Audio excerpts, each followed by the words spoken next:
Bharatiya Janata party NDA गठबंधन में शामिल दलों और उनके शीर्ष नेताओं का बहुत सम्मान करती है और उन शामिल दलों के नेताओं को भी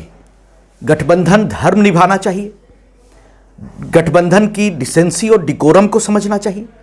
मुकेश सहनी जी ने जिस तरीके से उत्तर प्रदेश में चुनाव लड़ा वो कोई बड़ी बात नहीं थी,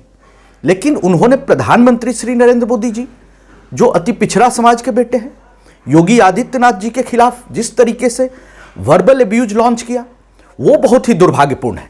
उनको प्रधानमंत्री नरेंद्र मोदी जी के खिलाफ अपशब्द के प्रयोग के लिए माफी मांगनी चाहिए और वो आज विक्टिम कार्ड खेल रहे हैं। उनको बिहार सरकार में मंत्री के तौर पर उनको अपने विभाग के माध्यम से दलित पिछड़े समाज का एक लार्जर इंटरेस्ट में काम करना चाहिए था, कल्याण के काम करने चाहिए थे और अपने कद को बड़ा करते, लेकिन अति महत्वाकांक्षा के वे शिकार हो गए हैं और वो जिस तरह की भाषा का प्रयोग कर रहे हैं वह दुर्भाग्यपूर्ण है। भारतीय जनता पार्टी की राजनीति और उसके प्रोटोकॉल और सिस्टम के बारे में मुकेश सहनी बताएंगे क्या कि किसकी बात किसको पता है,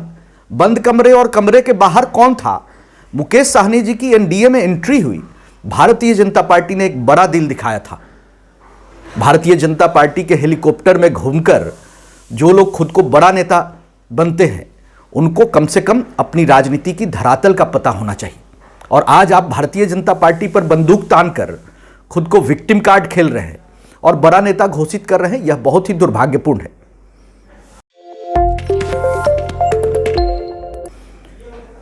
भारतीय जनता पार्टी एनडीए गठबंधन में शामिल दलों और उनके शीर्ष नेताओं का बहुत सम्मान करती है और उन शामिल दलों के नेताओं को भी गठबंधन धर्म निभाना चाहिए, गठबंधन की डिसेंसी और डिकोरम को समझना चाहिए। मुकेश सहनी जी ने जिस तरीके से उत्तर प्रदेश में चुनाव लड़ा वो कोई बड़ी बात नहीं थी, लेकिन उन्होंने प्रधानमंत्री श्री नरेंद्र मोदी जी, जो अति पिछड़ा समाज के बेटे हैं, योगी आदित्यनाथ जी के खिलाफ जिस तरीके से वर्बल एब्यूज लॉन्च किया वो बहुत ही दुर्भाग्यपूर्ण है। उनको प्रधानमंत्री नरेंद्र मोदी जी के खिलाफ अपशब्द के प्रयोग के लिए माफी मांगनी चाहिए और वो आज विक्टिम कार्ड खेल रहे हैं। उनको बिहार सरकार में मंत्री के तौर पर उनको अपने विभाग के माध्यम से दलित पिछड़े समाज का एक लार्जर इंटरेस्ट में काम करना चाहिए था, कल्याण के काम करने चाहिए थे और अपने कद को बड़ा करते, लेकिन अति महत्वाकांक्षा के वे शिकार हो गए हैं और वो जिस तरह की भाषा का प्रयोग कर रहे हैं वह दुर्भाग्यपूर्ण है। भारतीय जनता पार्टी की राजनीति और उसके प्रोटोकॉल और सिस्टम के बारे में मुकेश सहनी बताएंगे क्या कि किसकी बात किसको पता है, बंद कमरे और कमरे के बाहर कौन था। मुकेश सहनी जी की एनडीए में एंट्री हुई, भारतीय जनता पार्टी ने एक बड़ा दिल दिखाया था। भारतीय जनता पार्टी के हेलीकॉप्टर में घूमकर जो लोग खुद को बड़ा नेता